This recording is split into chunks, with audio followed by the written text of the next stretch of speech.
होणाऱ्या आमसभेमध्ये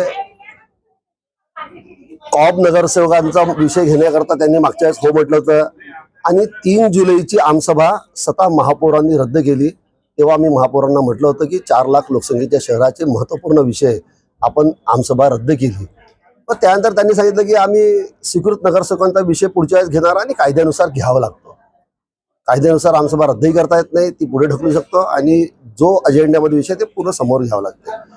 त्यानंतर चंद्रपूर शहराकरता अमृत, सेवरेज असे मोठे विषय आहे। ज्या कंत्राटदारांनी 2 वर्षामध्ये पूर्ण शहर उद्ध्वस्त करून टाकलं, सत्यानाश करून टाकला, उन्हाळ्यामध्ये टँकर लावावं लागल्या आणि अशा कंत्राटदारांना आम्ही जो स्टँडिंग कमिटीमध्ये दंड दिला होता तो सभागृहात दंड यांनी रद्द केला आणि त्या कंत्राटदारांना आजच्या आमसभेमध्ये यांनी मुदतवाढ देण्याकरता प्रस्ताव ठेवला। हा आमचा विरोध होता।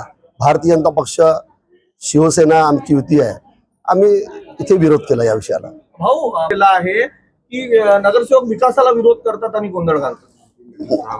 नगरसेवकांनी समजा विकासाला विरोध केला असता तर संपूर्ण महाराष्ट्रामध्ये दर महिन्याला एक आमसभा होती। 20 तारखेच्या पहिले महानगरपालिका अधिनियम आहे। 6 महिन्यामध्ये 2च सभा का घेतल्या महापौरांनी? आमचा विरोध असता तर आम्ही तर म्हणतो दर महिन्याला आमसभा घ्या तुम्ही। त्यांची स्वतःची इच्छा नाही जनतेसमोर नगरसेवकांसमोर येण्याची। कोरम अभावी आज एकूण 1/3 कोरम लागतो। 66 नगरसेवकांपैकी 22 नगरसेवक पाहिजे। इथे फक्त 19 नगरसेवकांनी सह्या केल्या आहे, त्यामुळे आजची सभा ही रद्द झाली आहे नियमानुसार। विरोध केला आज आमसभेमध्ये आज शहराचं तेवढं विकासाची कामं आहे ते घेतले आपण, पण त्यांना विकास नको त्यासाठी आम्ही आज 3 विषय आम्ही मंजूर केले आणि शहराच्या पूर्ण विकासाचे आज आमच्या याच्यात होते, पूर्ण विषय होते। आता त्यांना विकास नको का? नुसता गोंधळ घालायला गोंधळ घातल्याने नाही होत, आपल्याला विकास करायचा आहे। शहराच्या विकासाच्या दृष्टीने आपल्याला पाऊल टाकायचे, म्हणून आज आम्ही 3 विषय आज मंजूर करून घेतले आहे। सगळ्याच्या आमचे सगळे नगरसेवक होते त्याच्या आमची मंजूर झाली। गोंधळ मोठ्या प्रमाणात गोंधळ ते कापचे विषय आहेत आणि त्यांनी हा विषय त्यांना आधी आम्ही घ्यायला तयार होतो, त्यांचे पत्र याचे वार हा विषय थांबवत जा आणि त्यांच्यामुळे आता आम्ही हा विषय घेणार आहोत पुढच्या सभेमध्ये।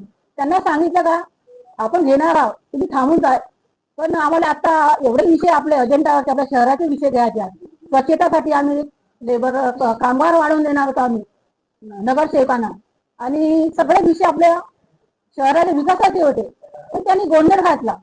तर गोंधळ घालून काही आपली समस्या उडत नाही। आपल्याला विकास करायचा आहे तर सगळ्यांनी मिळून विकास करायचा आहे आणि आपण तो स्वीकृत तर घेणार आहोत तो विषय। आधी तुम्हाला सगळ्यांना माहित आहे काय कारण होते, जेव्हा आम्ही तो विषय घ्यायचो तेव्हा ते पत्र आणायचे, एक कधी कोणत्या घटनेचा कोणी यायचा हा विषय थांबवा, त्यामुळे तो लांबणीवर गेला आणि आम्ही पुढचा विषय घेणार आहोत।